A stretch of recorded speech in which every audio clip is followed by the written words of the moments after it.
Bago ka pa man makapasok sa madilim na kagubatan ng Matukitanglad, maririnig mo na agad ang malamig na hangin na tila may dalang lihim.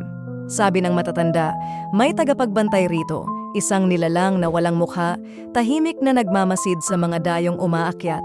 Isang gabi, habang tinatamaan ng ulap ang makipot na daan, may grupo ng hiker na biglang nawalan ng landas. Naglakad sila sa gitna ng dilim. Ang mga anino ng punong kahoy ay parang mga matang sumusubaybay. Biglang may sumulpot na anino sa likod nila, walang imik, walang mukha, puro anino, puro lamig. Tahimik itong tumuturo palabas ng gubat, parang nagbabala. Hindi makapagsalita ang mga hiker, nanginginig sa takot.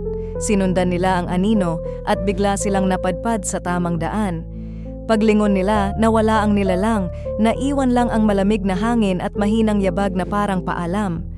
Hanggang ngayon, may mga nagsasabing naririnig pa rin nila ang bulong at yabag ng tagapagbantay sa dilim. Kung ikaw ay maliligaw sa Matukitanglad, susundan mo ba ang aninong walang mukha? Ibahagi ang iyong kwento, tapusin ang katahimikan.